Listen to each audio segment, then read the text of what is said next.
31, entre educación con de educación compensatoria en 68, servicios sociales en 40, la dependencia en 6 millones. Bueno, pues el fenómeno de exclusión social que todo esto va a generar, que todo esto va a seguir alimentando, preservando el social, se va alimentando de que muchas veces se dirá que va a ser muy marcado. No sé si sabéis que la cifra de familias que están por debajo de la pobreza ya supera el 22% en España. Y que España tiene el índice de vulnerabilismo más alto de toda la región. El índice de Gini es un índice que mide la desigualdad. Tómalo el porcentaje. ¿Qué índice tiene? 34.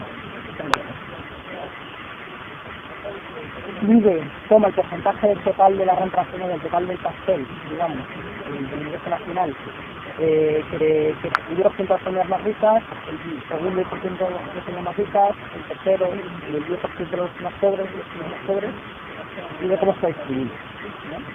Y si eso es perfectamente distribuido, es decir, el 10% de las familias más ricas tiene el 10% de la renta nacional, es un 10%, que cada uno de los segmentos, si es un 10%, el índice sería de 0.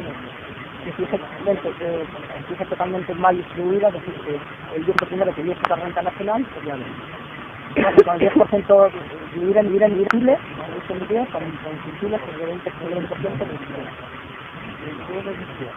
pues el índice de España ya se bastante de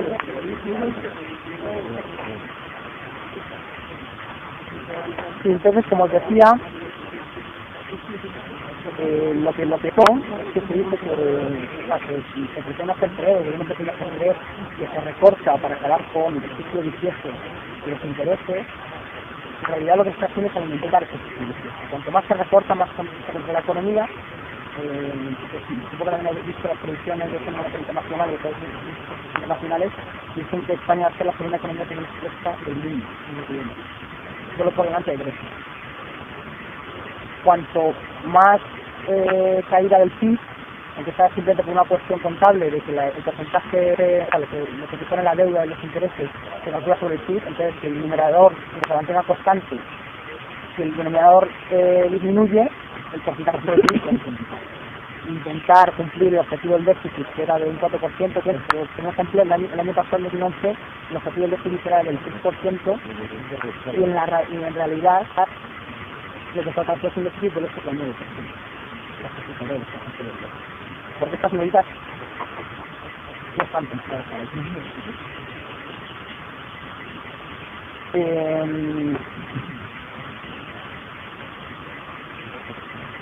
Para hacernos una idea, el gasto no financiero, el gasto total, que no son intereses, debe estar con 300.000 millones de euros.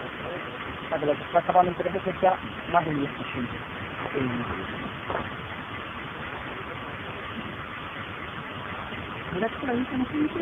Una financiera que claro, que no son intereses, el corriente, el corriente habla de demás.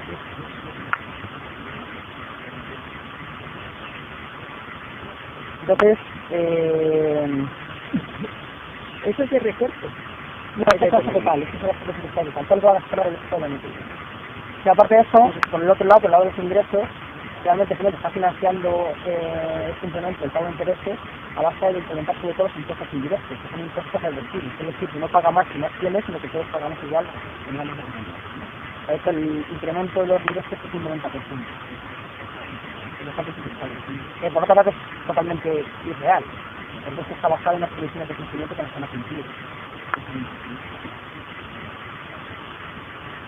Y que de hecho el incremento de impuestos indirectos también es una medida que contrae.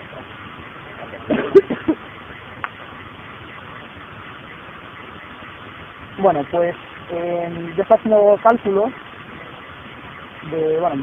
esperando varios cálculos que se han hecho de las diferentes medidas de rescate a la banca que ha habido a lo largo de los últimos años, y tomando en cuenta un cálculo que ha habido que va a haber, que es todo lo que se ha metido a través del PROP, pues, lo que se metió en Caja Castilla-La Mancha, en la Caja de Mediterráneo, en Bankia, todo lo que va a suponer el rescate que va a venir de la Unión Europea, que se metió de los recursos fueron unos 10.000 millones, lo que va a venir del rescate de la Unión Europea, va a una línea de crédito de 100.000 millones, que el Estado va a poder pagar hasta 100 millones de euros, dicen que se lo van a pedir 40.000,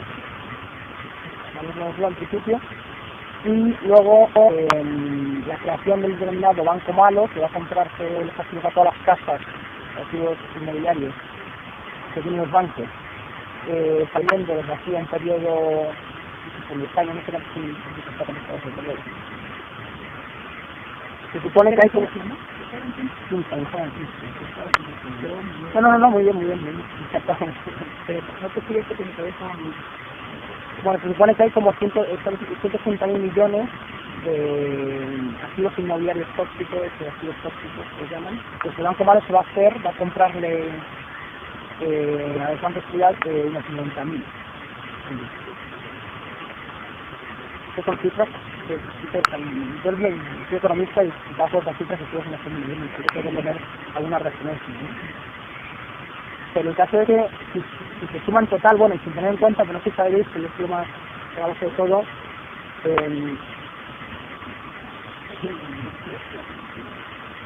todo, que ahora mismo el Banco Europeo está prestando dinero a la banca privada a tipos de interés entre el 1 y el 1,1%. El Banco Central Europeo, por estatuto, tiene prohibido prestar directamente de este.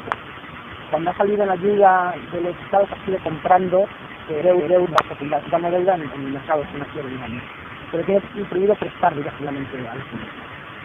En vez de prestar a los gobiernos, lo que está haciendo es prestar a la banca con la excusa de que la banca tiene que sanearse y cuando se sanee va a canalizar el crédito hacia las familias y las empresas y el resto de la economía.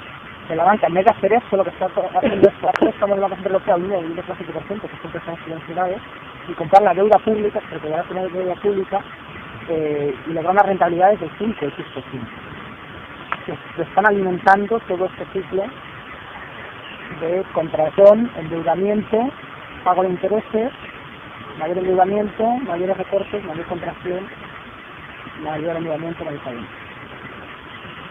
La banca española en agosto, en términos netos, había llegado a tomar del Banco Central Europeo 388.000. ¿Cuánto? 400.000. Yo creo que en términos netos son 300.000. Si le quitan lo que habían devuelto, ¿es el bruto? Sí, el bruto puede ser 400.000. Ya que todo el gasto total del Estado en el que viene, ¿no? Bueno, pues incluso sin tener en cuenta este endeudamiento subvencionado con la banca privada, los 400.000 o 388.000 de ahora mismo, eso era española. No se cuentan todos los otros, el resto de bancos, alemanes, franceses, holandeses, finlandeses, de la Unión Europea, que también están tomando y también están comprando. Deuda española, griega, portuguesa, italiana, belga. Sin contar esos 388.000 o 400.000 ahora mismo, el total de guías a la banca, el año que viene, una vez que se ejecute el Banco Malo, que se pida el rescate, probablemente durante todas las elecciones de hoy, se pedirá, va a ascender a 218.000, ahora mismo el cálculo que sale es 218.000 millones de euros. 218.000. Yo tenía en total que la deuda era 1.600.000. No, la deuda no, el total de ayuda a la banca.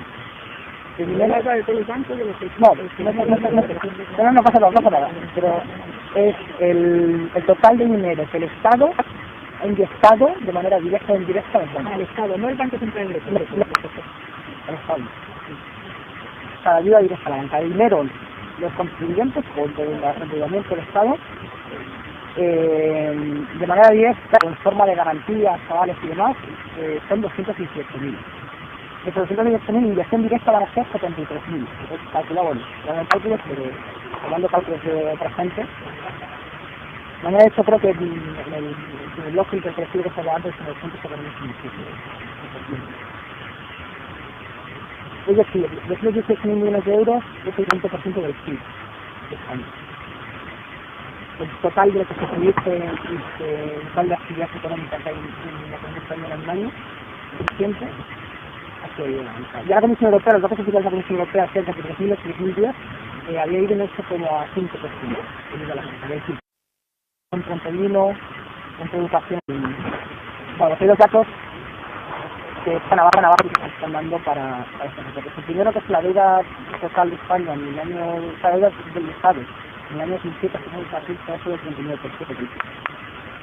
Básicamente, la deuda total del Estado acumulada de las últimas, del cual era del 39% del PIB. El límite de la Unión Europea, el límite de los criterios de estabilidad presupuestaria de la Unión Europea es el 60%. Es muy por debajo. A pesar de toda la retórica del despilfarro estatal, de ineficientes salarios, de la corrupción y demás, es muy por debajo. Sin contar a Letonia, Hungría, a distintos países, de los países de las economías más grandes en Europea o de las regionales de la Europa de los 12 y los 15, tenemos la economía del Estado que menos en el de Estado. En solo 5 años se ha duplicado por toda esta socialización de las pérdidas. Ya en 2012 el porcentaje sobre el PIB va a pasar de ese 40% al 80% y en 2003 va a llegar al 90% del PIB. Aún así, todavía este año, a pesar de esto, estamos por debajo, por debajo del porcentaje de deuda que tienen Alemania, Francia, o por supuesto Italia, Portugal. Sustancialmente por debajo. O sea, no era culpa, la crisis no era culpa del Estado y el Estado español no estaba culpa. Pero no se entendió ese sentido. Por otro lado, se nos decía, bueno, es que todos participamos en la burbuja inmobiliaria, ¿no? Todos nos aprovechamos de esa burbuja, sacamos un beneficio. Bueno, que es un dato que voy a encontrar hace poco de otro economista que se llama Eduardo Bastón, se llama Alberto, se ha diputado en el Congreso.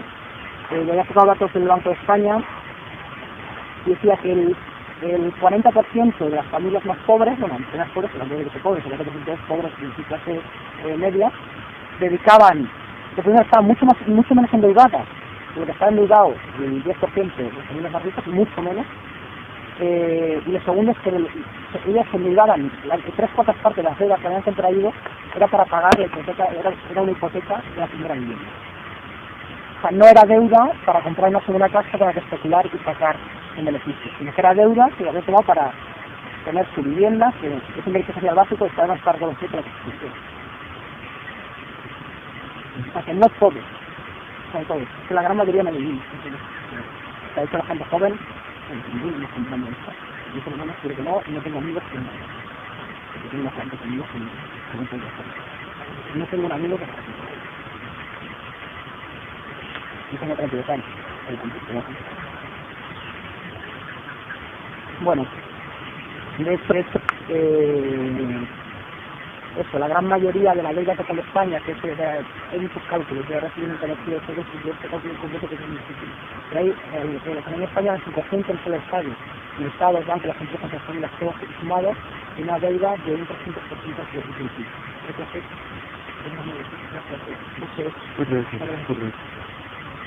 Por ese total, el Estado solo era un 20%, las familias eran un 20% y la de bancos y empresas un 60%. Y dentro de las empresas, y el total de las empresas, el 25% era deuda de las grandes empresas, ni siquiera de las pymes. O sea, toda la retórica del hemos vivido por encima de nuestras posibilidades, la retórica que diferentes países nos quiere hacer, quiere justificar que todos carguemos con mentira y las pérdidas que nos vienen. Y que lo hagamos después de que los beneficios en su vista que son los beneficios de los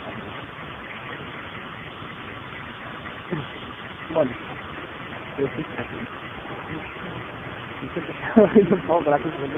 entonces estuve recopilando el otro día para tratarla. Que nadie presupuesto. Sí, el área de presupuesto, sí.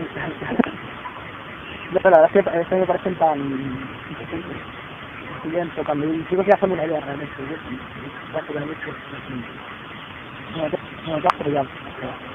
Pero bueno, ¿qué hacer frente a esto, no? Yo leí también hace unas semanas que en Francia han presentado los presupuestos, más o menos al mismo tiempo que está haciendo en España, ¿no? Y que el gobierno de Hollande en Francia había aplicado medidas sustancialmente diferentes a las que había aplicado nuestro gobierno. Bueno, lo primero hay que decir que el gasto de intereses de Francia también es la primera partida de gasto en presupuesto.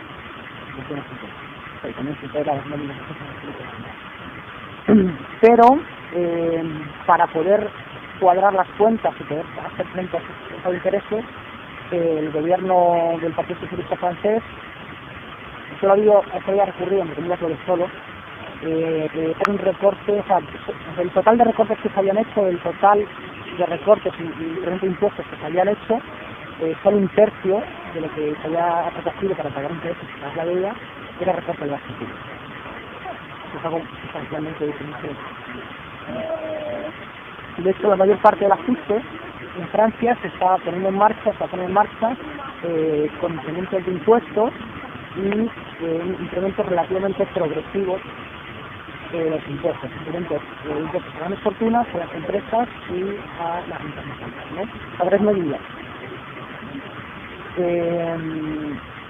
Lo primero, los rendimientos de capital mobiliario, que son los rendimientos de las acciones, los rendimientos de las cuentas que te dan los intereses que le da el banco a quien tiene su cuenta, o el mete dinero en esta inversión. Bien sabéis que aquí en el IRPF solo se paga como un 21% por estos rendimientos. Que uno, si tiene un sueldo alto, puede llegar a pagar un 43% de lo que cobra trabajando en impuestos de la renta, y sin embargo, si tiene unas plusvalías o unos beneficios por acciones que no han sido rentables o que no tienen un mejor de inversión, solo va a pagar un 21%. Que es, no sé si lo sabéis, pero es una cosa que me parece más flagrante que todo lo ha habido una modificación en enero que han recuperado un poquitín la progresividad. ¿Cuánto? Del 21 hasta el 20%. No. El primer año marginal. El primer año marginal es cierto. Pero eso estaba en China. Los datos también, los datos me encantan, por eso te quiero decir. Sí, es verdad, sí, se me olvida. Bueno, en todo caso es solo para, si no me equivoco, es solo los rendimientos que se han logrado en un año. O sea, si tú compras unas acciones y las vendes el mismo año, sí que se mete en la escala general de impuestos, ¿no? Pero si no, sigue siendo casi... Pero la modificación del mes de enero, de este año en el que se modifican las reglas del impuesto de la renta y se reintroduce elementos de progresividad y aplicación de la renta de capital. No llegan a equipararse las tarifas aplicables a las rentas del trabajo o al del capital, pero sí ha habido una cierta mejora desde la perspectiva de introducir elementos de progresividad en la aplicación de la renta del capital.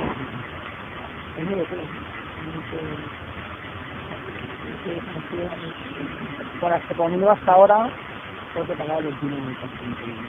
Y yo creo que ahora verás que se genera en más de un año, cuando se paga en Francia lo que se ha hecho es ir más allá de 10 millones de enero, y los rendimientos de capital van a tributar en el haremos con el impuesto. Es decir, que si uno tiene 1 millón de euros que está creando en bolsa, pues pagará el tipo máximo, que si no me equivoco las veces lo han subido al 75%, sí, para las rentas mayores de 1 millón de euros, pagan hasta el 75%. Y las mayores de 150.000 euros pagan las han subido en Francia hasta el 45%, hasta el 45%. Por otro lado, han reformado el impuesto de sociedades, que si no me equivoco, el último dato que leí, en España el tipo efectivo en impuestos sociales, el 30% para las empresas, el 25% para las pymes, el tipo efectivo que se pagaba después de las deducciones, exenciones, amortizaciones y demás, era del 11%, lógicamente para las empresas. Pues también han tomado varias medidas de reforma en Francia, reducción de impuestos sociales, de tal manera que han eliminado muchas de estas deducciones. Por ejemplo, la deducción de estas financieras, las deducciones, la compensación de pérdidas de los empleados. Y por último, han aumentado un impuesto de la solidaridad de las grandes fortunas, que es para los grandes patrimonios, los patrimonios que superen 1,31 millones de euros, las personas que tienen un patrimonio mayor de 1,31 millones de euros, descontada la vivienda habitual y estas cosas, que pagan un impuesto. El pago que uno podía llegar a pagar por este impuesto, que tenía este patrimonio, tenía un límite, que no podía superar, no me acuerdo cuánto era, pero ese límite lo acaban de subir y van a poder pagar hasta el 75% de sus ingresos anuales. Bueno, pues todas estas medidas han permitido que los recortes en sanidad y educación hayan sido menores, no que no hayan existido, pero que hayan sido menores, que de hecho de todos los fondos que se están sacando para poder hacer frente a la deuda y los intereses, creo que entonces, bueno, yo después de todas estas cifras, lo que tenía un poco a plantear aquí, para debatir con nosotros y nosotros, era si tenemos que aspirar, ¿qué es esto lo que tenemos que aspirar? ¿Es esto lo que tenemos que pedir a nuestro gobierno o tenemos que ir más allá de eso? Simplemente queremos otro ajuste es posible, podríamos decir, pasando la frase está el eslogan de lo común es posible, ¿no? O no nos vale con esto. Y quienes tiene que darnos simplemente el pedir otro ajuste o intentar ir más allá y cuestionar la misma lógica de la cuestión. Entonces, bueno, mi respuesta pues, me creo aquí,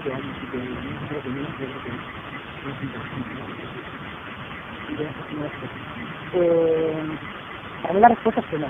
Porque yo creo que el ajuste no es simplemente una cuestión de quién paga contablemente la factura de la crisis, sino que es una cuestión de un ataque general a los derechos sociales que tenemos. O sea, hay muchos economistas en la economía académica, tenemos muchos debates, ¿no? Y muchas veces yo creo que damos demasiada importancia a las opiniones, a las ideologías o a las teorías que defienden los economistas, ¿no? Hay grandes debates entre los monetaristas, bueno, los neoliberales, digamos, y los keynesianos, que es una sociedad de la economía, y como que unos acusan a otros de que son minutos, ¿no? Y sobre todo acusan a los neoliberales bueno, es que no estoy dando cuenta de que con estas medidas lo que hay que hacer es que la economía se contraiga más, que tardemos más en salir de la crisis, ¿no? Lo que hay que hacer es meter, bueno, pues el Estado se tiene que poner a meter gasto público en la contra para reactivar, ¿no? Y cuanto más se reactive, cuando más crezca, menor será la carga de intereses y la carga de deuda, ¿no? Parece que es un debate simplemente académico y la gente realmente, bueno, lo toman así y tienen razón para tomarse en serio porque se están buscando muchas cosas en esos debates. Pero ya en ese momento me estoy dando cuenta de que no es una cuestión de miopía, no es una cuestión de que los economistas neoliberales no se den cuenta de tanto, porque tienen una capacidad intelectual que a nivel muchos de ellos no tienen, ¿no? Y economía y mucha gente. Es una cuestión de que hay intereses muy serios, y de que el dejar, o sea, eso puede sonar un poco a teoría conspiranoica, la verdad, pero yo creo que no es así. El dejar que la economía se contraiga, el dejar esa espiral, pues es evidente.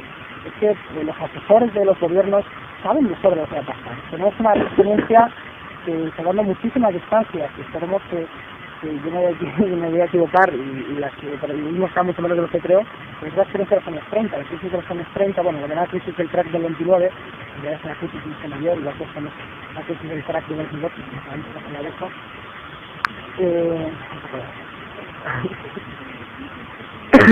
Es muy parecida en muchísimos sentidos a lo que estamos viendo ahora, con muchísimas diferencias en el proceso de integración económica y monetaria que inicia ahora, pero la crisis el estallido de la crisis tuvo un origen financiero y las causas reales que sabemos que eran diferentes, pero también fue un estallido financiero, después un proceso de liberalización de la regulación financiera y económica en general muy fuerte, y también, aunque no había un proceso de integración monetaria tan fuerte como el que había en la Unión Europea, lo que se había era un sistema de comercio internacional basado en el patrón oro, bueno, no muy en detalle, pero que también había habido un impulso muy grande al libre comercio, ¿no? Entonces se vino abajo en los 30 y se vio clarísimamente que fue un error nada más estallar la crisis, los diseños económicos, sobre todo en Estados Unidos, que fue todas medidas de contracción económica. Y esto lo saben de sobra los economistas académicos, los premios Nobel, los asesores de los gobiernos y todo el mundo lo sabe.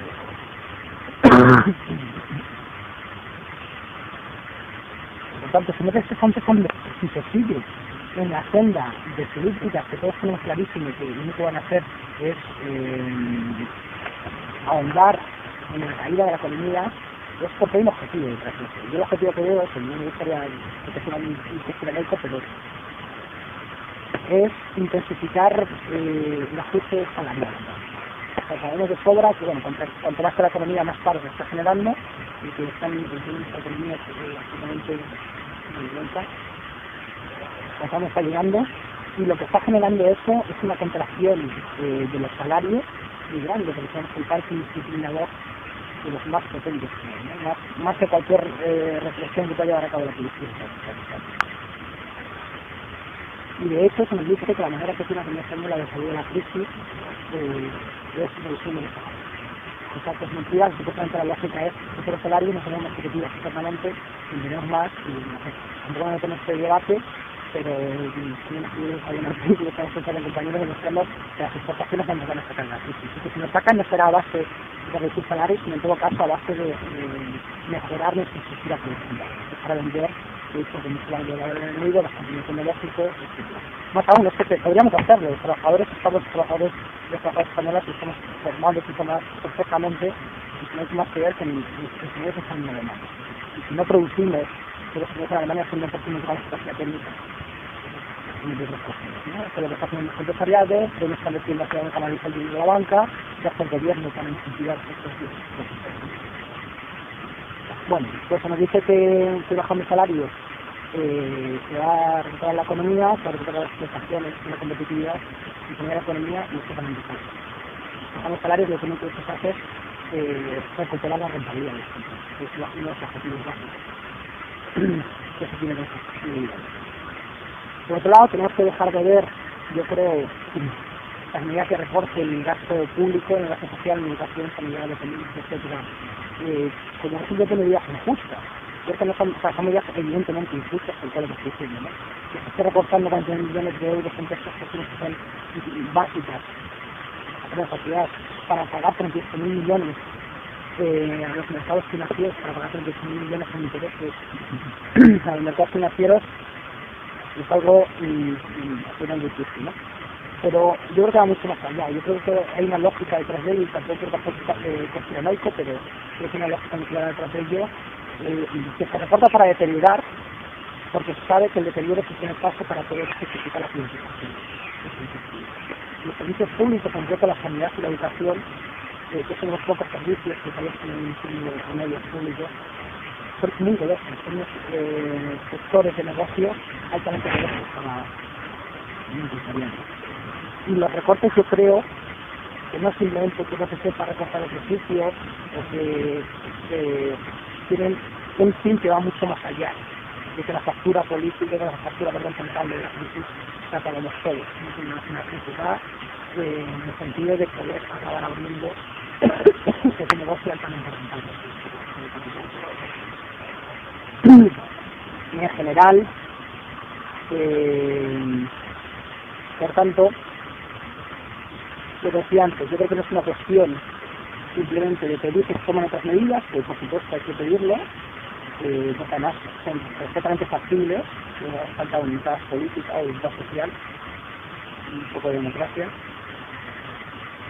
Y yo creo que hay que gestionar las políticas de la gestión. Bueno, esto como lo tenemos que tocar más, pero porque prefiero que creo que es el universidad.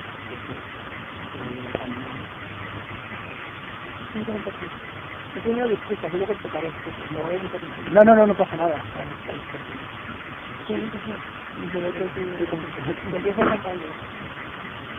Comentar que lo que está ahí en la charla, los cisneros, que es una economista que participó en la editorial de la vida de Isabel. Que tiene que ser el camino, la editorial de la deuda y la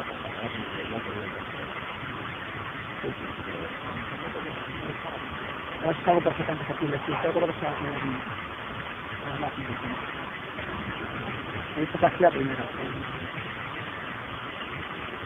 ¿Todavía se va a grabar uno? No. Esto.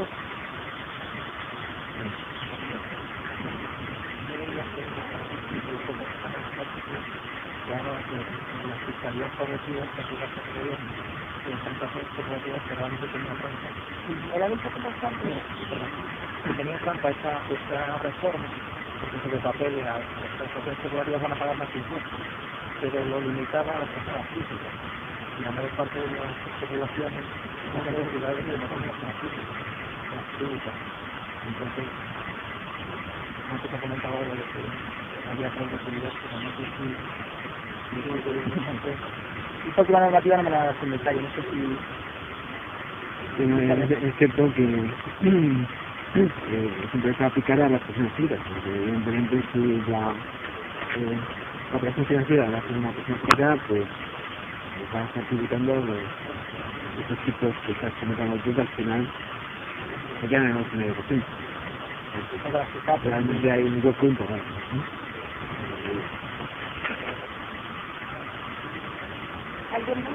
Hay una duda, si me hagan preguntas así, que lo he tenido hasta hace poco ya, he visto que ocurre, que cuando pide un préstamo el Estado, que pide un préstamo, por ejemplo, que vaya a la cuenta de la universidad. Vamos a ver. No lo tengo muy claro. Acabas de comentar que incluir... Lo voy a hacer con esto, que no quería que iba al déficit, cuando el Estado presta. Cuando el Estado presta es un gasto, ¿no? Sí.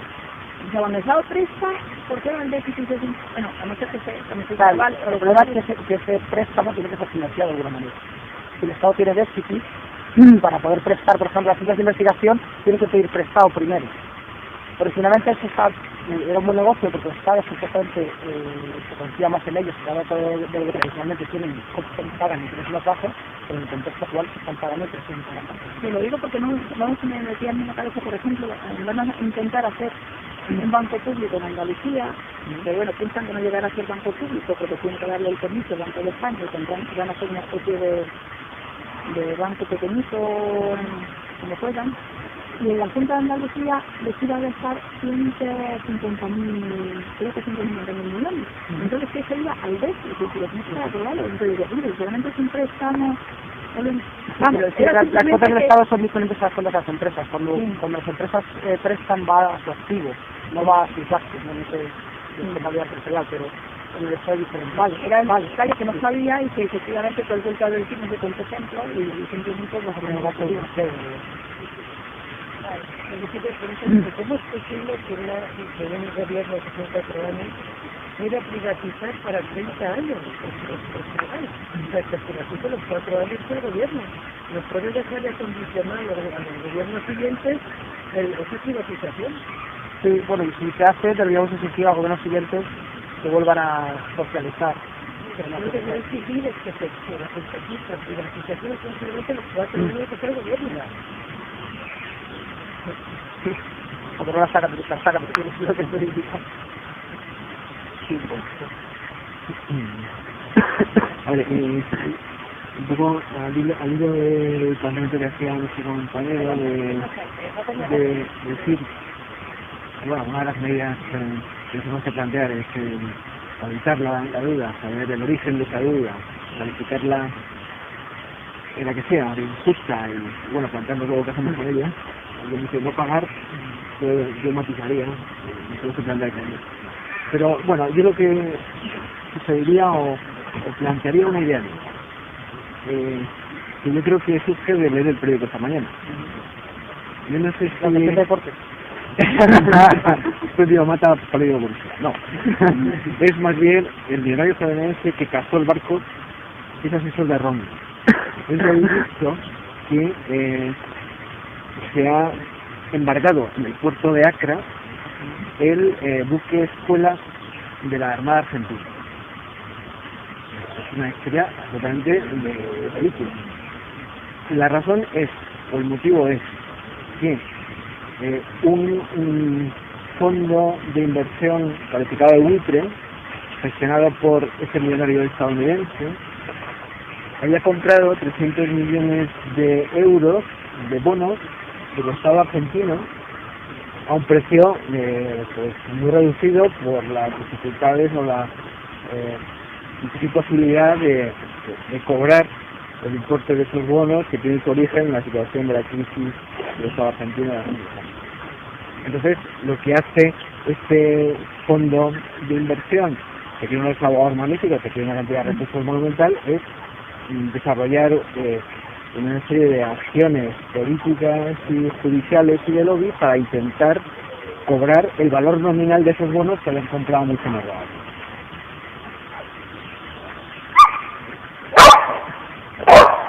Lo que ha conseguido, o lo que los abogados de este fondo especulativo han conseguido de un juez neoyorquino, es una orden de embargo cuando se enteran de que el barco de escuela argentino iba a hacer un periplo para formar a sus marinos a lo largo del mundo, una vuelta al mundo, una vez que hace el espacio norteamericano, se enteran de que va a atracar en Accra y entienden que hay una relación judicial, de convenios de relaciones judiciales suficientes entre Estados Unidos y el gobierno de ese país para conseguir el embargo del barco, cosa que se ha hecho efectiva hace tiempo.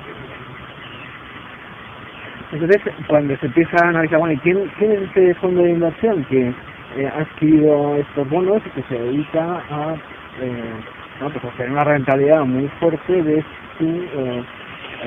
la inversión de los fondos, la inversión de recursos financieros en la compra de deuda soberana de los estados?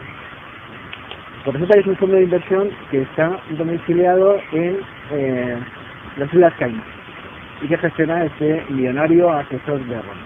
Entonces la siguiente pregunta es: ¿quiénes son? ¿De quién es el dinero que se invierte a través de este fondo especulativo? ¿Quiénes son los clientes del fondo que se asienta en las Islas Caimán, que es una jurisdicción que se caracteriza por la ausencia de transparencia, porque no facilita información de quién realiza operaciones ahí?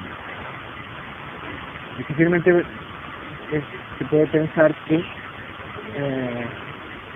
el dinero que se ha invertido a través de este vehículo, de este fondo de inversión, sea dinero con origen transparente, que se haya pagado impuestos en el país donde se ha generado. No sé si también recordáis una noticia de hace un par de meses de que el fiscal de Nueva York ha procesado a los responsables de la media docena de fondos especulativos más importantes asentados en Nueva York, precisamente porque se han utilizado para canalizar dinero que había escapado al control fiscal. Están imputados los principales directivos de esos fondos ex-fundos. Desde esa perspectiva, yo creo que una idea que nos podemos plantear, elaborarla un poquito, sería hacer una auditoría de los mercados. Es decir, propugnar unas normas de transparencia sobre los mercados, queremos saber quiénes son esos mercados, poner nombre y apellidos de esos mercados financieros, porque yo creo que está bastante claro que esos beneficios descomunales que se han generado en la burbuja financiera inmobiliaria en porcentajes pues enormemente significativos. Hoy también venía la noticia del dato que da Luis García Cristóbal de Visa España, que dice que el 25% del PIB es economía oculta. O sea, ya lo tuve, estamos trabajando con el 21,5% del estudio del FUNCAS, de las casas de ahorro de esta primavera. Pues los de Visa España, que están con los medios de pago y saben los nichos de mercado que hay para compiten con el dinero electrónico que puede tener algún tipo de control, pues ya lo sitúan en el 25%. Bueno, pues en definitiva, lo que debemos de partir de la idea de que las instituciones que componen o que integran los mercados financieros están dando cobertura a la inversión y canalización de ingentes cantidades de dinero que en porcentajes muy significativos provienen de la defraudación fiscal, del robo y del expolio de las bases imponibles fiscales de los países donde se han generado. Desde esa perspectiva, es decir, una transparencia de los mercados financieros para saber quién está invirtiendo realmente en deuda soberana, yo creo que es una línea de acción eficaces sobre lo que es el fraude fiscal asentado en los paraísos fiscales. El dinero las bases imponibles que nos han robado y que están situados en los paraísos fiscales. Cuando resulta que la última iniciativa del G20 resulta que hemos propuesto en nuestro documento, que es modificar la regla de transparencia y exigir que sea el cambio automático de información entre los países la norma para examinar si una jurisdicción es un paraíso fiscal y debe estar en una lista negra o no, porque ha aceptado esa regla de transparencia, ha aceptado el intercambiar información, dar la información de quiénes son los que tienen fondos en Suiza, en Sur, en los territorios que son constituyen paraísos fiscales. Yo creo que eso es algo que deberíamos de poner encima de la mesa, porque es en definitiva lo que ha aprobado el G20 y la decisión que ha dado la OCDE. Una acción eficaz contra los paraísos fiscales, pero sin embargo luego no se pone en marcha y no hay una iniciativa ni un impulso político para hacer efectivo esta norma de transparencia que les permitiría conocer quién tiene dinero ahí, y podríamos desarrollar iniciativas para traer y poder mejorar la situación de la financiación de nuestra economía. De nuevo, una anécdota o un dato que resulta de la noticia de las noticias de esta semana. La acción que se ha desarrollado es un policial contra la mafia china. Hoy en el periódico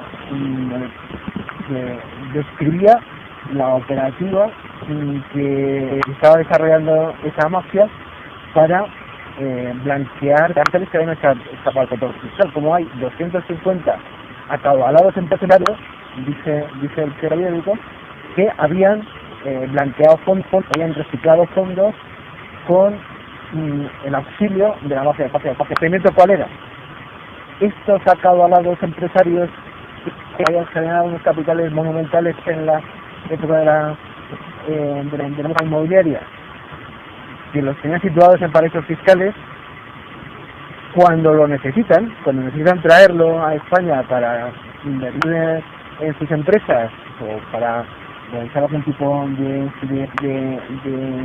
de actividad, pues una forma útil y segura de no despertar sospechas en el Banco de España, en los controles que hay sobre el movimiento de balanza de capitales, es se ponen en contacto con la mafia china. Entonces los chinos, que generan unas cantidades de dinero en efectivo importantísimos en su actividad comercial y que no tienen que hacer con ellos, lo quieren llevar a China, pero tienen que darle salida, lo entregaban a estos empresarios a cambio de qué?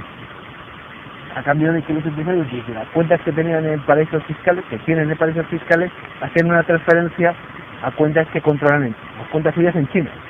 Entonces, a través de este mecanismo de compensación se estaban blanqueando. Es simplemente un dato que pone de manifiesto la enorme relevancia cuantitativa que tienen los fondos que en este momento los grandes empresarios españoles tienen en paraísos fiscales. Entonces, los 150 empresarios que deben ser los más arrasados, los más locos, que utilizan una mafia china para manejar sus capitales que han situado en paraísos fiscales. Y las cifras que ha dado el ministro del Interior hablaba de 300 millones de euros anuales que se estaban blanqueando por ese procedimiento en los últimos 5 años. Es una cantidad muy importante. Nosotros habíamos evaluado en nuestros documentos que el importe del fraude fiscal que se generaba como consecuencia de la utilización de paraísos fiscales lo cifrábamos de forma estimativa para las fronteras del mundo en 20.000 millones de euros anuales. Con lo que, si comparamos esa cifra con las cifras que has comentado tú de desequilibrios que tenemos, si se desarrollase una acción eficiente en esa línea, pues está claro que podríamos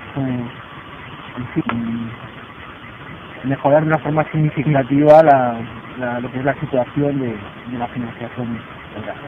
Y terminaría con la cuestión filosófica que has planteado, que es muy sugestiva, pero a mí siempre con los pelos de punta, que es cuando decimos, bueno, es que tenemos que cambiar la filosofía y la lógica del sistema. Mi planteamiento es quizá más pragmático, en el sentido de decir, bueno, vamos a ver cómo se ha repartido el coste del ajuste, y vamos a procurar que esto se reparte de otra forma y que recaiga más sobre quien más tiene y quien más ha contribuido a la situación en la que estamos como consecuencia de las actividades especulativas sin control y de pagando impuestos. Entonces, la pregunta es, bueno, y esa diferente lógica, partimos de, a mí, como eslogan, en una manifestación, es decir, no debemos, no pagamos, me parece fantástico, porque introduce un elemento de reflexión sobre el origen de la deuda, y al hacer la auditoría de la deuda me parece importantísimo para señalar el origen de la situación de déficit en la que nos encontramos y que tenemos que cerrar con ella. ¿Quién es el culpable de esa situación? Que no somos nosotros, ¿no? Son ellos los culpables. Pero cuando el siguiente paso es que no pagamos, joder, tenemos una diferencia entre gastos e ingresos. Necesitamos mantener el estado social con el gasto que ello comporta. Y los ingresos que en este momento tenemos, joder, son los que tenemos. Que podemos incrementarlos con las medidas de los franceses, instrumentando y poniendo en marcha una acción política mucho más potente y mucho más eficaz contra los paraísos fiscales y recaudar muchísimo dinero de esa forma. Pero eso es una línea de trabajo y una pelea larga y costosa y muy difícil. Entonces, a partir de ahí, no nos cerraríamos las fuentes de financiación. ¿Cómo podríamos a funcionar? Sí, ¿por qué no financiamos? La cuestión clave es cambiar el producto que vamos a introducir. Es una cuestión evidentemente práctica. Es que es una cuestión clave. Es que lo que no puede ocurrir es que tengamos un Banco Central Europeo que no financie cuando hay unas necesidades sociales básicas y totalmente auténticas emergencias sociales que se están viendo. No puede ser que los bancos europeos se respalden al 1% a la programa, pero la cosa es que del préstamo no se está emitiendo. Ese es el origen, en realidad, la crisis de la deuda del Banco Central Europeo, o sea, las normas por las que se rige la Constitución, digamos, ¿no? En la que tienen prohibido prestar directamente a los fiscales. Si el Banco Central Europeo presta directamente a los fiscales, no tenemos. Porque el endeudamiento no sería un tipo de interés del 6 o el 7%, que es un endeudamiento al 1%, o probablemente a la misma tasa que es la tasa de inflación. Entonces, yo no vamos. Y yo, bueno, en lo de cuando me refería a ir más allá de la lógica justa, de me refería a cuestiones de que si conocemos cuál ha sido el origen de esta crisis, de que sabemos que no es ni la primera y sobre todo no va a ser la última, de que es un históricos clarísimos, lo de que hay que cuestionar la lógica del sistema también en cuestiones súper concretas. Yo creo que también hay que exigirlo, que no podemos salir de aquí al mismo lugar donde. Entonces, para mí la medida inicial, el problema inicial, aparte de todas estas cuestiones de luchar contra países fiscales, de luchar contra fraudes fiscales federal y contra el dinero negro, de cambiar esto todo lo que es europeo, es volver a desarrollar o volver a socializar el sector financiero. Voy a socializar el sector financiero como primer paso, yo creo, para empezar a tratar de tomar control también público de lo que está productivo. Público, hay muchísimas maneras, mecanismos, porque si no, dentro de 20 años tenemos otra crisis, porque el capitalismo funciona así. El capitalismo funciona así. Entonces, si salimos de aquí, bueno, la verdad es que demasiado que estamos resistiendo a lo que está el mundo, y bueno, a veces cuando hablas con amigos hay mucha gente que tiene mucho pesimismo, ¿no? Sobre la que está cayendo y no hacemos nada. Bueno, yo creo que de donde veníamos, de la despolitización total que tenía nuestra sociedad hace 5 años, a cosas como esta, un amigo del gobierno iniciativa hablando de economía, un montón de gente que la mayoría no son economistas, parece un paso muy positivo. Pero hay que impulsar, o sea, en los momentos críticos es cuando se logran los cambios. Si dejamos pasar esta oportunidad, aparte de que tragaremos con unas cosas muy grandes, dentro de empezar 30 años, bueno, que bien a ver, bueno, pues la línea que ha abierto Víctor, yo estoy de acuerdo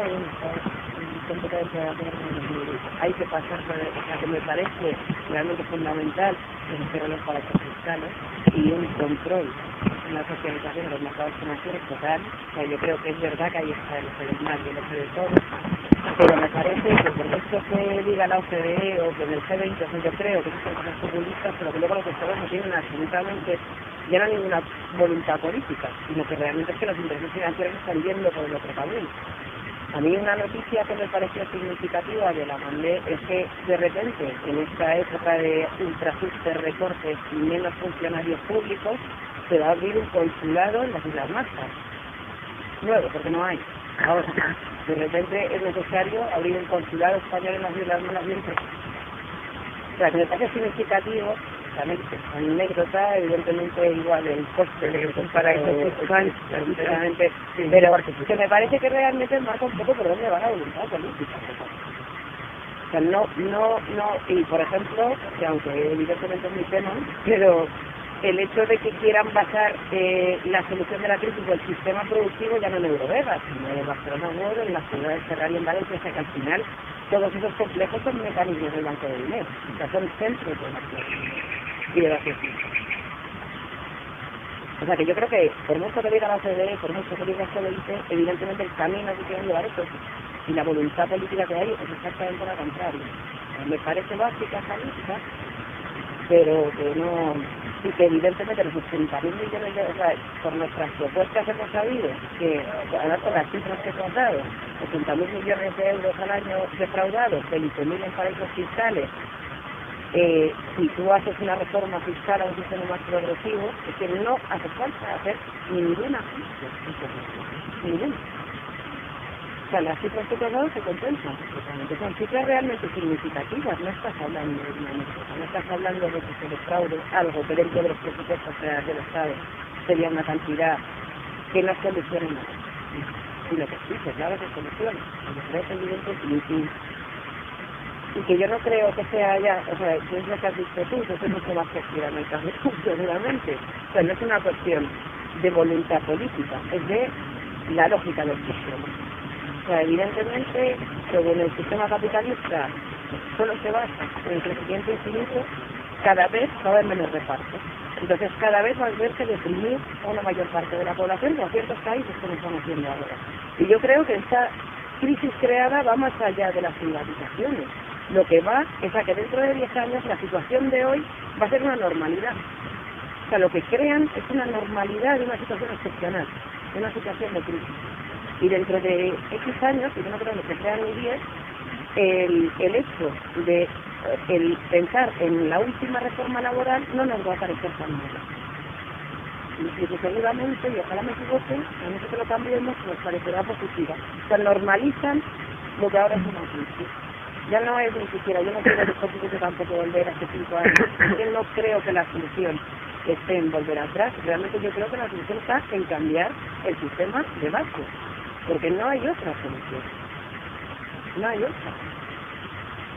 Sí, evidentemente, y la voluntad política que está directamente ligada con esos intereses financieros, que son los que hablas tú, los que se nos escapan completamente, pero que están completamente vinculados, o sea que realmente la crisis es piranoico total, pero que no es una cosa de... O sea, España es otro monigote que hay que manejar dentro de que esto se extensa, y cada vez es más difícil de gestionar. Cada vez que hay un piso y que ven que el reparto se tiene que cambiar, se genera una crisis.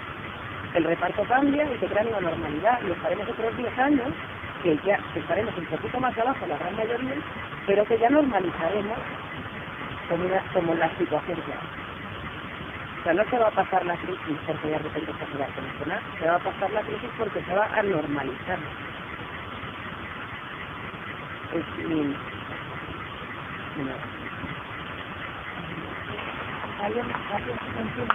Yo me acuerdo hace unos años, cuando hablaba de los paraísos fiscales, también la esquemática María. Las causas, pues, no vamos a llegar a buen puesto. El tema es cómo, el camino. Y si no hay una mayoría concienciada, no podemos hacer nada. Entonces, y luego, pues, a ver con las estrategias cómo es donde enfocamos la fuerza, porque luego yo estoy y mucha gente estamos por una banca pública, pero el tema es cómo llegamos a eso. Si podemos ir avanzando algo, bueno, tendremos que hacer las dos cosas, avanzando, convenciendo, hasta que, no lo sé. El tema es que en concreto, ¿dónde centramos, cómo lo hacemos?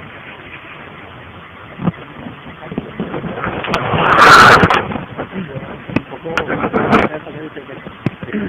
yo creo que cada vez es más fácil hacerlo, porque precisamente el proceso natural del capitalismo es una concentración y el capital es menos más. Y entonces yo creo que llega el momento en que ya queda muy claro que es mejor expropiar a uno, pongamos un botín, o a media docena, y que nos beneficiemos todos de esa expropiación, a no que no nos estemos probando y estemos aquí pasando necesidad. Y creo que también hay otras circunstancias. Bueno, me parece una ingenuidad, perdón. ¿Cómo? ¿Eso cómo se hace? No, te lo respeto con mucho cariño, pero me parece una ingenuidad. Yo creo que perjudicado, ya digo, sería unos pocos beneficiados, luego como se hace ya. Claro, es la pero cuestión. a lo mejor por las malas, sí, no sé por las malas. Pero hay otra cuestión, que es que la crisis es cíclica del capitalismo. Al capitalismo le viene muy bien. O sea, necesita la crisis como las plantas de la buena, o sea, porque realmente de la desgracia es parte natural. Y yo recuerdo un ejemplo así histórico que contaron una vez, que no sé si era la fábrica de la granja de porcelana, de cristales, que creo que se la cargaron las tropas inglesas cuando nos vinieron a ayudar para echar a los franceses de Napoleón. Y claro, la fábrica de porcelanas o de cristales era cristal, pero es que les hacía la competencia a los porcelanos ingleses. Entonces aprovecharon que venían, destruyeron la fábrica, entonces ya un competidor menos. Entonces el capitalismo pues funciona de esa manera. Ahora mismo, con todas estas cosas que está pasando, aprovechan para quedarse con el agua, quedarse con la educación, quedarse con lo que no tenía todavía. Y claro, si se piensa, es una barbaridad que alguien gane dinero porque una persona calme su sed. No es que no haya que pagar el precio que vale el agua, el precio que vale, pero no que alguien viva a cuenta de eso, sin hacer nada. Entonces, yo creo que cada vez va a estar más claro en esta sociedad lo que pasa. No me parece que sea más claro, porque que cuando se vota,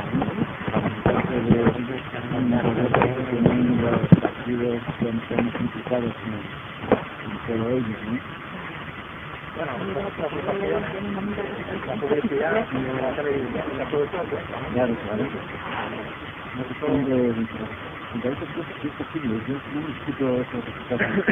Pienso que habría también que cuestionar las elecciones de software. Esto es una encuesta que es un porcentaje tan grande que dando carta blanca a los mismos que están haciendo todo esto, ¿no? En Venezuela les han obligado a hacer unas elecciones de una comisión que tiene que ver con la expresión de cárcel para certificar que está en los software y tal. Aquí no se cuestiona Un poquito más fuerte.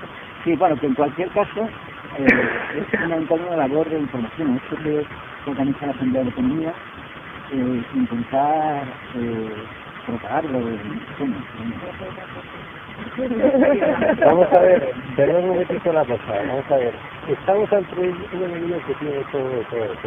Claro. Y es que, con todo respeto, como dice esta señorita, o sea, no podemos hacer. Es que hoy proponer, voy a ser educado, proponer una banca pública, o sea, cuando lo que hace es desprestigiar a las cajas de ahorros por más gestionadas y hacer convertir el banco y poner a toda la opinión pública en contra de las cajas de ahorros para justificar la banca pública, pues es lo que debiera hacer, es justo, pero estamos estudiados.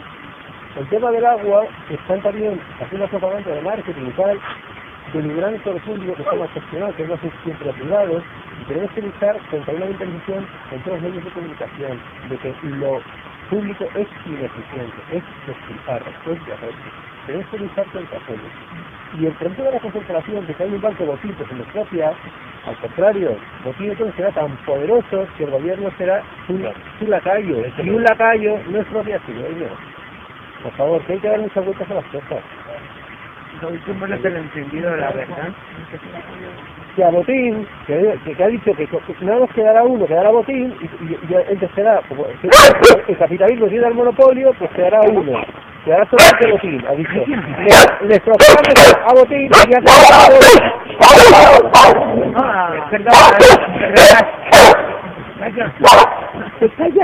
ya te lo quito. Yo creo que antes de crear una banca pública hay que poner un estado. Además,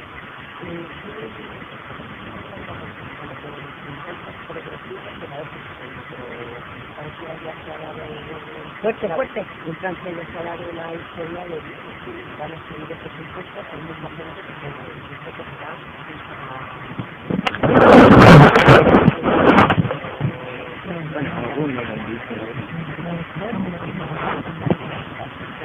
Yo creo que también, pero que yo creo que hace todas estas declaraciones de los ejércitos que están de Francia también son parte de la contra. Luego hay que ver cuántos realmente se van y los que se van cuánta pérdida es. No compensa que los que se queden. Yo, sobre eso, aquí en España, en España también hemos asistido a un proceso nominal de deslocalización de ricos fuera de España. Estoy hablando de personas físicas que dicen que viven en Suiza o que viven en el Reino Unido, porque en el Reino Unido hay un sistema de tributación muy favorable para quienes no están viviendo allí, que pueden tributar exclusivamente por las rentas que obtienen en el Reino Unido, pero no por las que obtienen en el extranjero, siempre que no las introduzcan en el Reino Unido, con lo que sale muy bien declararse residente en el Reino Unido. Pero cuando se ha empezado a chequear si estas personalidades o estos personas acabaladas realmente estaban viviendo en Suiza o en el Reino Unido, pues se ha puesto de manifiesto que no es cierto. Nada más hay que pensar en Arantxa Sánchez Vicario, por ejemplo, que decía que vivía en Andorra. Pues es que a nadie se le pasa por la imaginación que teniendo unas relaciones sociales y familiares en Barcelona te vayas a vivir a Andorra la Vella por cuestiones fiscales. Aparentas que te vas a vivir a Andorra la Vella y dejar de tributar aquí. Y se ha demostrado, hay unas líneas de acción muy eficaces por parte de la Hacienda Pública para poner de manifiesto esa simulación de la residencia en Suiza o en el Reino Unido. Y luego, por otra parte, en esa misma línea de pensamiento, Warren Buffett ha dicho que ningún inversor que tenga una oportunidad de beneficio va a dejar de realizar el negocio porque tenga que pagar impuestos por el beneficio. Nadie desprecia un negocio porque tenga que pagar un 25% o un 30% del beneficio que va a obtener el centro. O sea que realmente esos son argumentos que se utilizan para situarse en una mejor posición, pero la realidad nos dice que a generar conciencia política y social. Pero probablemente es una cosa que compartís todos. Esas listas son otra parte de esto lo están haciendo y además van como el caballo a tira, ¿no? Ahora con una gran velocidad en lo que es la hierba. Sin embargo, nosotros todavía los ciudadanos todavía estamos en la fase de protesta, de queja, de enterarnos, pero en realidad, como si no tuviéramos mecanismos, estamos como cabeza, ¿qué hacemos? Además de estas cosas que son fundamentales, la denuncia contra la intolerancia, pues es un ejemplo de cosas que hay que hacer, ¿no? Porque la verdad es que si no creo que no me gusta decirlo, pero como a la impotencia, ¿no? Al cansancio. Yo de hecho me he empezado a suplicar a no ir a todas las manifestaciones porque es agotador. O sea, quiero decir que ¿Cómo a lo mejor? no, quiero decir que que tal vez todavía estamos en un punto álgido, pero que, no sé, mira que el 15M ha habido gente creativa con una grandísima imaginación para hacer cosas, pero como que nos hemos estancado en algo, ¿no? Y eso siguen haciendo.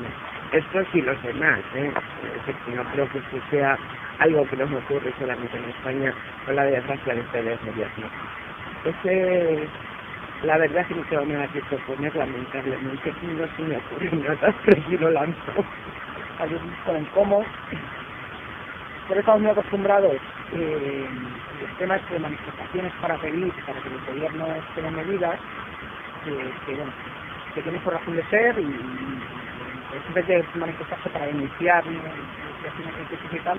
Pero creo que también tenemos que empezar a pensar en un cómo mucho más en la base de nuestras vidas diarias.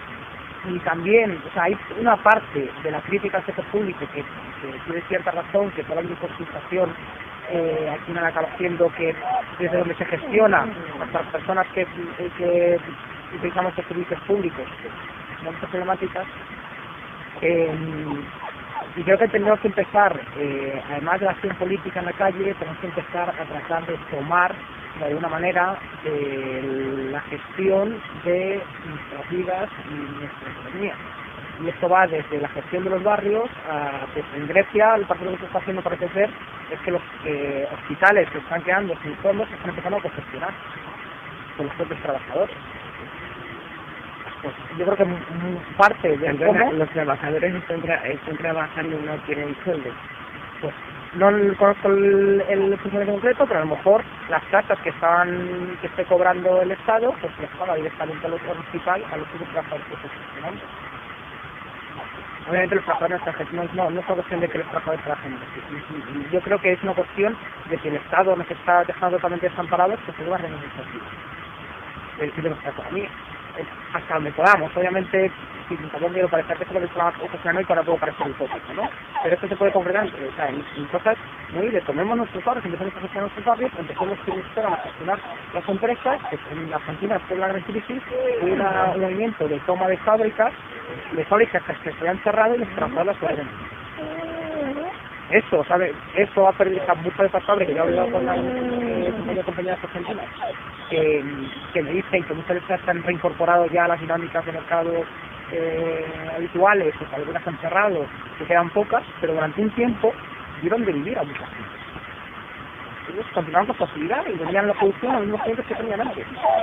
Entonces, yo creo que en el cómo también, aparte de las grandes cosas, en la auditoría de la deuda, que me parece fundamental, de la lucha contra el fraude fiscal, que es fundamental, lo que comentaba antes también sobre todo el Banco Europeo, la fiscalidad progresiva, también tenemos que ir a lo cercano y a la gestión.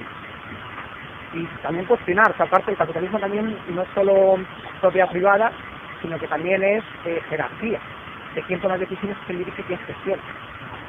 Entonces, a lo mejor, bueno, pues hay experiencias de hacer, cada una ya tiene sus críticas, todas tienen sus limitaciones, pero experiencias de cooperativismo agrícola, o experiencias de toma de fábricas, experiencias de gestión comunitaria de los barrios, experiencias de otras cosas, que además lo que genera la sensación de, de menos frustración. Es decir, bueno, hemos conseguido que en el barrio la casa de cultura no dependa de la concejalía que la está honorando, sino dependa de los vecinos, ¿no? O a la fábrica o una empresa que está cerrando, o que está haciendo un ERE que no se justifica de ninguna manera. O sea, que no sé, yo sé que suena así, pero nunca no sé. Yo tengo que aprender a pensar en estos términos, me refiero. Y ese tipo de medidas. Estoy de acuerdo con esta declaración y en cuanto a los casos de hecho es un pensamiento que yo creo que se está perdiendo y que a mí me parece peligroso. Porque cuando nosotros empezamos con esta experiencia de salir a la calle y de realmente hacer política, porque es lo que estamos viviendo, y que a mí me parece que ha sentado un cambio, aunque no seamos muchas, pero que sí que ha sentado un cambio. Lo primero que sabíamos era que lo primero que tuvimos claro era que a nivel micro podíamos hacer cosas, que es la línea que está diciendo, pero que a nivel macro íbamos despacio porque íbamos bien. dentro de todas las cosas que nos impulsa este sistema, hay una que es muy perversa, que es perversa y a la vez natural, sobre todo cuando te está beneficiando, que es la impaciencia. Y yo creo que aunque muchas veces es necesario, o sea, aunque muchas veces es inevitable, que a mí también me sucede, me parece impaciente, me parece que no consigues nada, porque no consigues nada a nivel macro, pero porque eso va a llevar muchísimos años de trabajo. Muchísimos años. O sea, yo cuando me metí en esto sabía, ojalá, pero vamos, sabía que en un año, oye, pues seguramente iba a estar peor. Peor en un sentido, mejor en el sentido de que estamos haciendo política y de que hay cosas que tienes que contemplar con eso. Pero yo creo que esa impaciencia también es muy generada, o sea, está generada también por el sistema. Y caemos todos en la impaciencia que al final es lo que nos moviliza. Y es lo que nos va a llevar otra vez a todos y a todas y lo que ha llevado a mucha gente a su casa. Entonces, ¿cómo compensas esa impaciencia? Con cosas a nivel cotidiano, cambiando tu vida, cambiando la gestión de tu vida, viendo que puedes cambiar cosas a nivel cotidiano.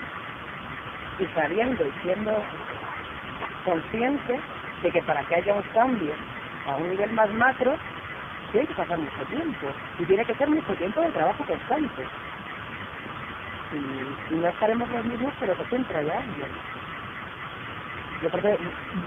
Sí.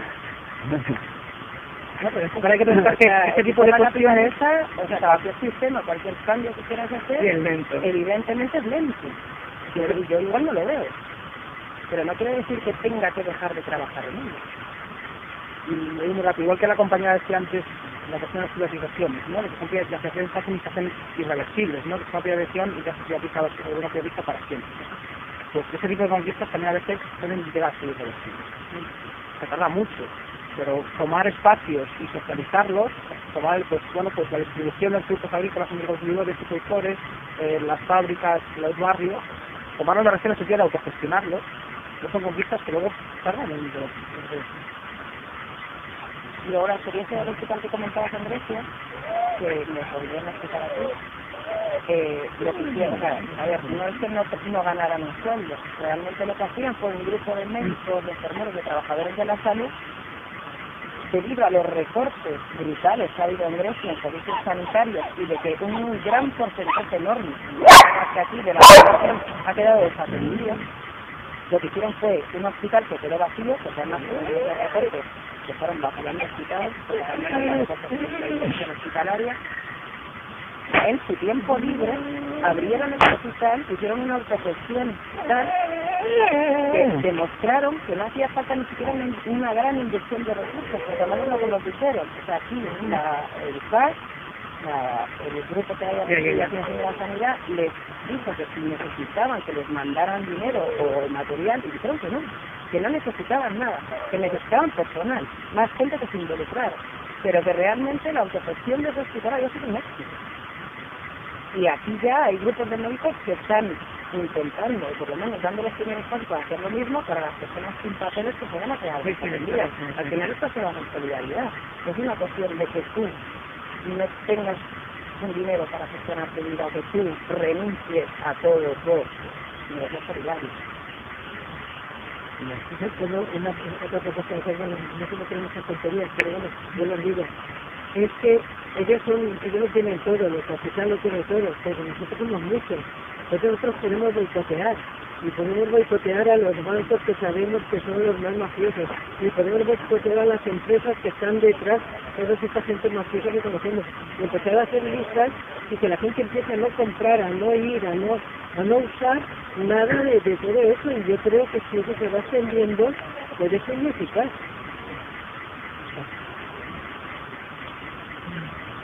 Yo me planteaba en la línea de lo que ha dicho María,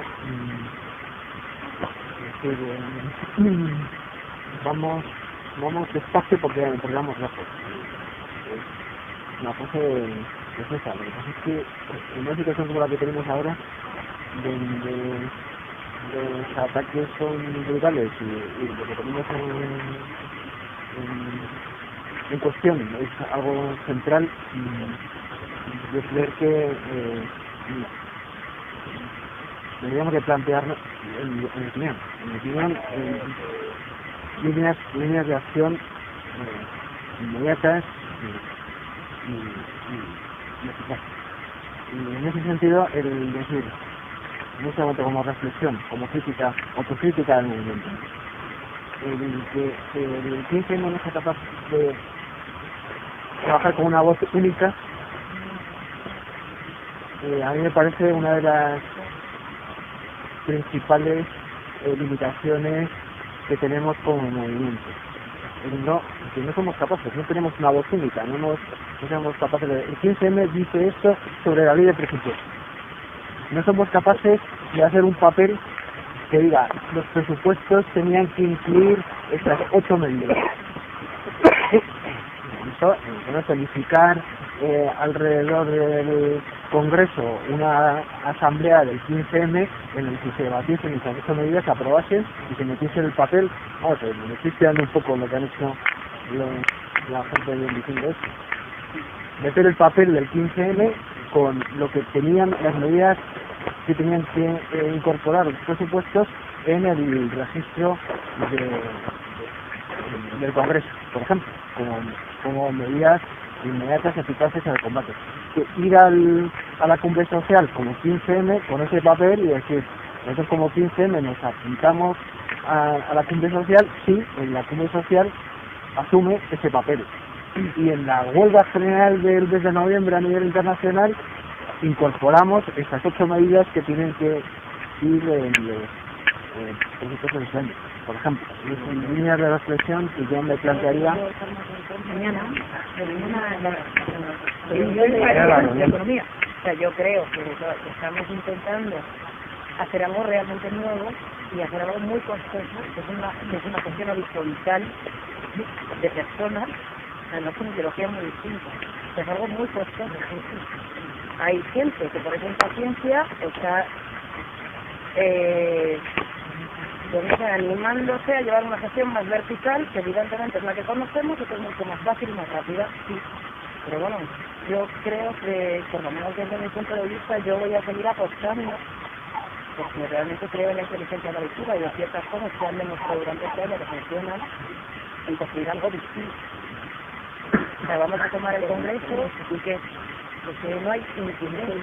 A mí y abrimos un proceso constituyente y en ese margen de tiempo que me da más miedo, más todavía lo que puede pasar en este margen de tiempo incluso que lo que hay ahora, ¿no? O sea, es que realmente hay que trabajar, ¿no? Las cosas, ojalá no hubiéramos llegado hasta aquí, es que hemos dejado al final que el sistema nos arrastre y al final hemos caído a callar por esto en un momento que ya estábamos arruinados. Me imagino lo que está terminando. No puede robar, ¿no? Pero bueno, yo creo que este es un debate que tampoco viene a... No es el momento,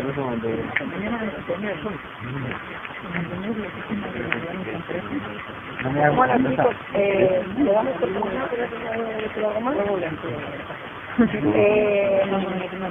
La semana que viene, como cambian la hora, pues cambiamos la hora. Yo os pregunto, el año pasado, bueno, seguramente, tengo confirmado, la semana que viene, seguramente de la plataforma contra la privatización no están analizadas segunda, porque hay de las ciertas novedades que están avanzando en otra línea de trabajo, para que nos cuenten un poco. Y el 4 de noviembre, que es el siguiente, por fin vienen los compañeros de intervención social para hablarnos de la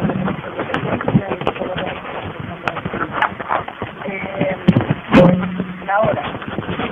El año pasado lo que hicimos, si recordáis, en esta época, justo con el cambio de hora, lo que hicimos fue cambiar a las 4 de la tarde, que se estaba de temperatura bien, hasta finales de noviembre que lo cambiamos a la mañana. ¿Os parece bien que hagamos lo mismo este año? Que lo cambiemos a las 4 de la tarde hasta que llegue el invierno y nos vayamos al fiesta de música. Lo digo porque normalmente hasta que entra el invierno el fiesta de música está todo el día con bien pasado. Como puede ponerlo por la mañana, ¿no? Es que por la mañana hay foro y luego el baile de música. Es muy agradable lo que es, pero a las 4 parece a todos los bien. Sí, vamos hacia las 4 venimos bien, entonces. ¿Sabes qué explicación? Ah, vale. No, pero le van a preguntar sobre lo que estamos hablando. No, que todavía quedan 2 años de terminar. No era trabajar a nivel micro, que había comentado el compañero de trabajar a nivel micro de proyectos de autogestión, pues el tema y sé cómo se podría hacer a través de nuestra puta, como es una sonda de cultura, sociales, o de otras vías, sí los mecanismos. Yo conozco unos cuantos, pero hay unos que son directamente de educación, pero hay mecanismos de cooperativas, hay mecanismos de cooperativas que son simplemente de trabajadores, o cooperativas de trabajadores y consumidores, por ejemplo, o mecanismos de autogestión de los barrios o las asambleas. Yo creo que depende del caso completo. O sea, hay institutos de ciencias económicas de alta gestión que están empezando a hacer trabajo sobre estos temas y es bien, lo que comentaba, hay veces que las empresas son los procesos súper bien. En Argentina trabajadores tomaron las fábricas, se han encerrado y supongo que funcionaban de manera, bueno, realmente no, algunos que funcionan de manera asamblearia, otros mantenían sus ciertas jerarquías en tiempo con las decisiones y puede haber muchísimos modelos. Aquí ya hace tiempo que existe el cooperativismo agroecológico que junta a productores, a trabajadores del campo, con consumidores. Entonces entre todos se deciden pues desde qué se produce, a cómo se reparte y nada, ¿no? Pues no. Y yo experiencia de autogestión de barrios no sé, pero supongo que la federación, la FRAUN, no es una histórica importante. No sé, como que yo creo que hay muchas medidas que depende de... Hay muchísimos mecanismos que dependen. La situación a veces para el reivindicativa. Para como protesta contra los principios de la comunidad vacía y todo. Pero usted que la contaminación. No, lo que sería un complemento, ¿no?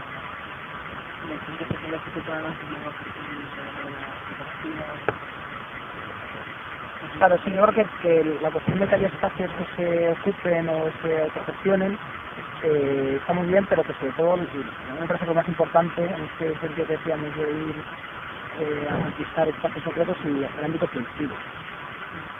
El ámbito productivo es que también creo que es más claro. Incluso la banca, los consumidores empiezan a entrar en la gestión de los bancos, que está gestionando las comunidades. En Argentina las fábricas que se ocuparon no van nacionalizadas. Yo creo que muchas no. Hay espacios que tenemos que exportar, ¿no? Están casi todos llenos de... Cuando no era la de... ¿Qué hacías? ¿No? ¿Tú te acuerdas? Cerámica, esa fue nacionalizada. ¿Está nacionalizada? Sí. Yo creo que muchas de ellas continúan trabajadores y otras cuantas finalmente han sido compradas o se han cerrado, pero ante un tiempo siguen funcionando. Pues eso el Estado en ese momento estaba casi en Estados Unidos.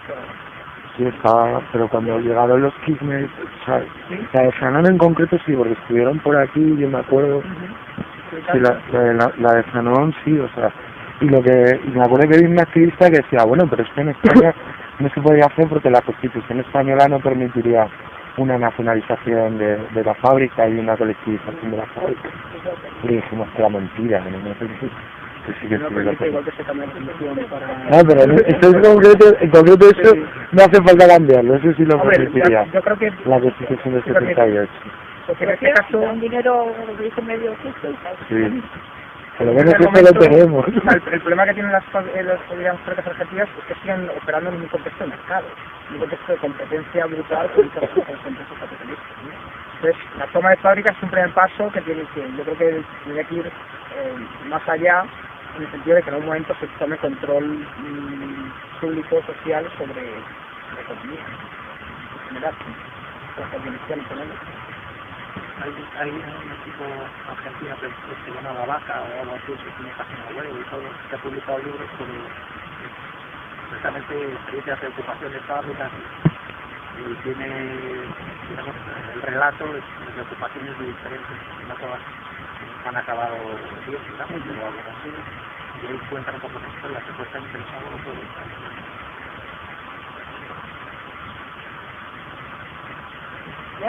Gracias al ponente, ¿eh? No, gracias a otra, gracias. Muy bien.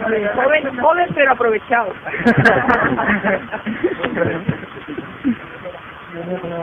Cálculos, pero hablando de cálculos de otra gente, me han hecho, creo que el blog interpretativo que estaba antes en el punto se permite muchísimo.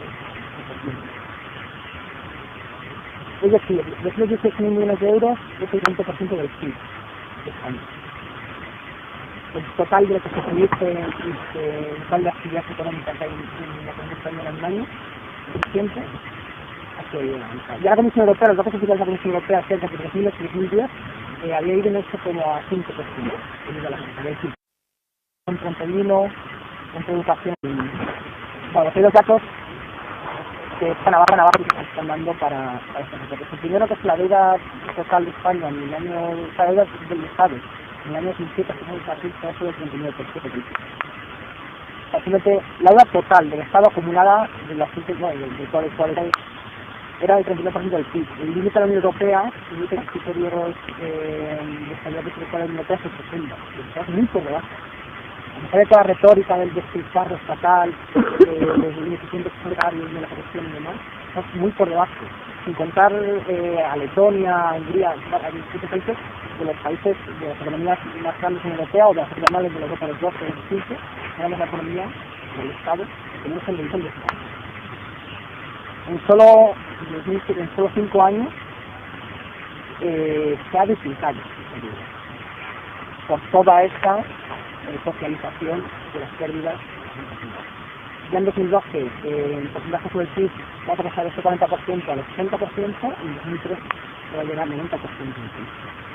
Aún así, todavía este año, a pesar de eso, estamos por debajo, por debajo del porcentaje de deuda que tienen Alemania, Francia, o por supuesto Italia, Portugal y Grecia. Sustancialmente por debajo. O sea, no era culpa, la crisis no era culpa del Estado y el Estado español no estaba culpado. Pero no se entendió sentido. Por otro lado se nos decía, bueno, es que todos participamos en la burbuja inmobiliaria, ¿no? Todos nos aprovechamos de esa burbuja, sacamos un beneficio. Bueno, que es un dato que he encontrado hace poco de otro economista que se llama Eduardo Garzón, que se llama Alberto, diputado en el Congreso, le había sacado datos del Banco de España y decía que el 40% de las familias más pobres, bueno, apenas pobres, pero no que pobres, el 40% de pobres y clase media, dedicaban, que primero estaban mucho menos endeudadas de lo que estaba endeudado, el 10% de las familias más ricas, mucho menos. Y lo segundo es que ellas se endeudaban, 3/4 partes de las deudas que habían contraído era para pagar la hipoteca, era una hipoteca de la primera vivienda. O sea, no era deuda para comprar una segunda casa con la que especular y pagar entre vino, entre educación, de educación compensatoria en 68, servicios sociales en 40, la dependencia de 20 millones. Bueno, pues el fenómeno de exclusión social que todo esto va a generar, que todo esto va a seguir alimentando, porque la gran exclusión social se va alimentando desde muchas veces y que diría que va a ser muy marcado. No sé si sabéis que la cifra de familias que están por debajo de la pobreza ya supera el 22% en España. Y que España tiene el índice de Gini ahora mismo más alto de lo que la realidad. El índice de Gini es un índice que mide la desigualdad. Tómalo... ¿Qué índice tiene? 34. Toma el porcentaje del total de la renta nacional, del total del pastel, digamos, del ingreso nacional, que el 10% de las familias más ricas, el segundo 10% de las familias más ricas, el tercero, el 10% de los más pobres, y de cómo está distribuido. Y si es perfectamente distribuido, es decir, que el 10% de las familias más ricas tiene el 10% de la renta nacional, el segundo 10% que cada uno de los segmentos, si es un 10%, el índice sería de 0. Si es totalmente mal distribuida, es decir, que el 10% primero que dio la renta nacional, sería de 0. Con el 10% dividir en Chile, con Chile, sería el 20%, pues el índice de España ya se bastante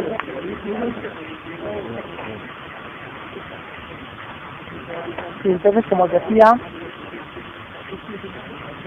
lo que son es que se dice que si se pretende hacer creer, que uno pretende hacer creer que se recorta para acabar con el ciclo vicioso de los intereses, en realidad lo que está haciendo es alimentar ese ciclo vicioso. Cuanto más se recorta, más se contra la economía.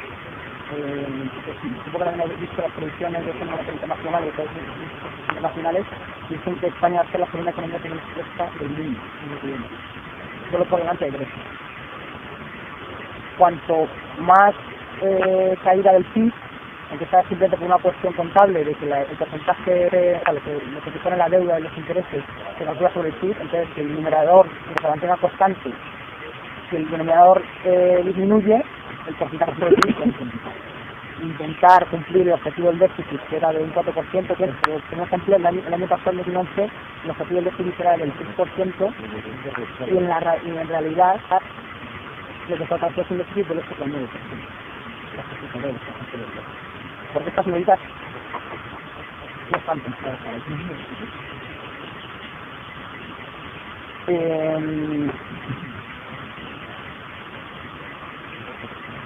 Sacar un beneficio. Si no era deuda, se lo había tomado para tener su vivienda, que es un derecho social básico y está no estar reconocido por la Constitución. O sea que no todos, son todos, es que la gran mayoría no vivimos. De hecho, la gente joven, no comprando esto. Yo por lo menos quiero que no tengo amigos que no. Porque tengo una gente con amigos que no tengo amigos. No tengo un amigo que yo tengo 32 años. Bueno, de hecho, eso, la gran mayoría de la deuda que tiene España, que hay muchos cálculos, yo recibí un conocido de este cálculo completo que es muy difícil. Pero hay, la economía española, en su conjunto, en todo el Estado, el Estado, el banco, las empresas, las familias, todos sumados, tiene una deuda de un 300% de su PIB.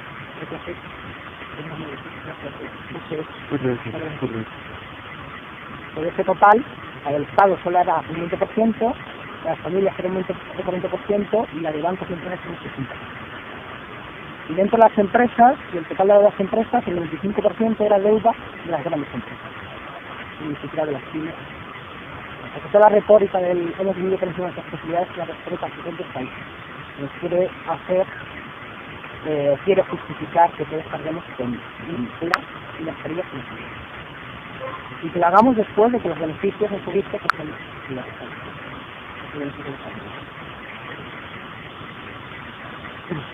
bueno,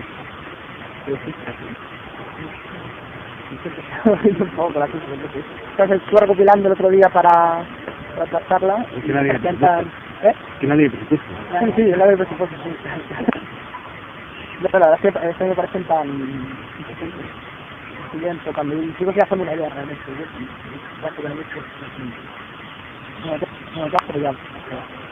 Pero bueno, ¿qué hacer frente a esto, no? Yo leí también hace unas semanas en Francia que están presentando los presupuestos, más o menos al mismo tiempo que estoy haciendo en España, ¿no? Y que el gobierno de Hollande en Francia había aplicado medidas sustancialmente diferentes a las que había aplicado nuestro gobierno.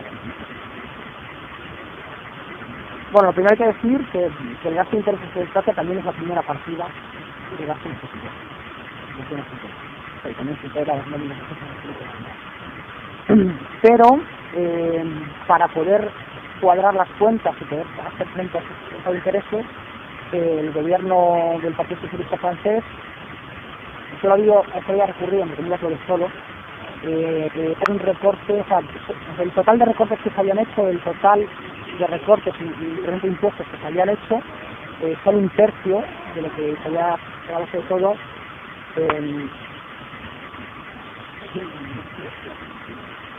sobre todo que ahora mismo el Banco Europeo está prestando dinero a la banca privada a tipos de interés entre el 1 y el 1,1%. El Banco Central Europeo, por estatuto, tiene prohibido prestar directamente este precio. Cuando ha salido la ayuda de los estados, ha sido comprando deuda, comprando deuda en el mercado financiero, digamos. Pero tiene prohibido prestar directamente a los En vez de prestar a los gobiernos, lo que está haciendo es prestar a la banca con la excusa de que la banca y tiene que sanearse y cuando se sanee va a canalizar el crédito hacia las familias y las empresas y el resto de la economía. Que la banca, en vez de hacer eso, lo que está haciendo es estamos en la Banca Central Europea al 1,7%, que son personas subvencionadas, y comprar la deuda pública, porque van a tener deuda pública, y lograr unas rentabilidades del 5 o 6%. Se están alimentando todo este ciclo de contracción, endeudamiento, pago de intereses, mayor endeudamiento, mayores recortes, mayor contracción, mayor endeudamiento, mayor pago. La banca española en agosto, en términos netos, había llegado a tomar del Banco Central Europeo 388.000. ¿Cuántos? 400.000. Yo creo que en términos netos se van por si le quitan lo que habían devuelto, eso es bruto. Sí, el bruto puede ser 400.000. Ya que todo el gasto total del Estado en el que viene, ¿no? Bueno, pues incluso sin tener en cuenta este endeudamiento subvencionado con la banca privada, los 400.000 o 328.000 ahora mismo, eso es española. No cuentan todos los otros resto de bancos, alemanes, franceses, holandeses, finlandeses, el resto de la Unión Europea, que también están tomando y también están comprando. Deuda española, griega, portuguesa, italiana, belga. Sin contar esos 338.000 o 400.000 ahora mismo, el total de guías a la banca, el año que viene, una vez que se ejecute el Banco Malo, que se pida el rescate, probablemente cuando la selección de hoy se pedirá, va a ascender a 218.000, ahora mismo cálculo que sale 218.000 millones de euros. 218.000. Yo tenía en total que la deuda era 1.600.000. No, la deuda no, el total de ayuda a la banca. El dinero de todo el banco de los no pasa nada, pero es el total de dinero que el Estado ha inyectado de manera directa o indirecta al banco. Al Estado, no el Banco Central Europeo. Al Estado. O sea, ayuda directa a la banca. El dinero de los contribuyentes o del endeudamiento del Estado de manera directa, en forma de garantías, avales y demás, son 218.000. De esos 218.000, inyección directa van a ser 73.000. Calculamos.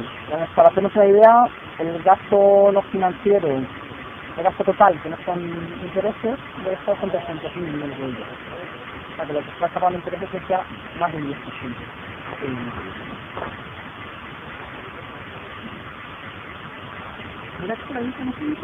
Una financiera que claro, que no son intereses. Los corrientes, los corrientes, algo de demás.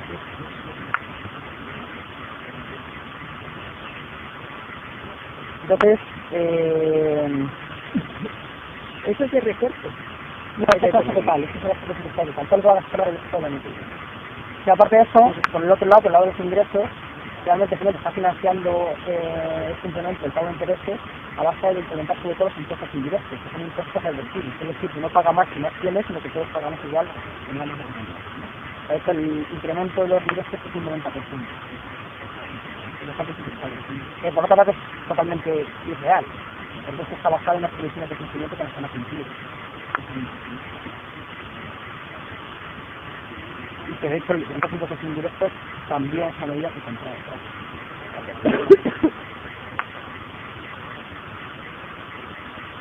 Bueno, pues yo estoy haciendo cálculos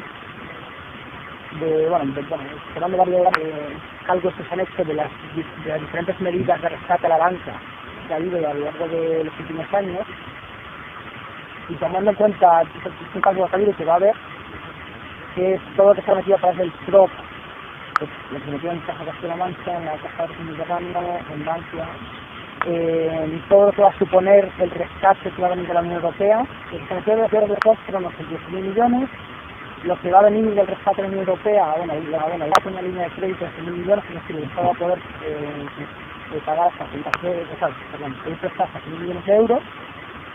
Dicen que se van a pedir 40.000, en principio. Y luego la creación del denominado Banco Malo, que va a comprarse el facilita a todas las casas, activos inmobiliarios que tienen los bancos, saliendo desde aquí en periodo en España, no sé si está conectado ese periodo. Se supone que hay como... No, muy bien. Exactamente. No te sigues que mi cabeza... Bueno, se supone que hay como 160.000 millones de activos inmobiliarios tóxicos, activos tóxicos que llaman, pues el Banco Malo se va a comprarle al Banco Estudial unos 90.000. Estas son cifras que yo soy economista y bajo estas cifras que ustedes me hacen muy bien y quiero poner alguna referencia, ¿no? Pero el caso es que si se suman total, bueno, y sin tener en cuenta que no sé si sabéis que yo estoy más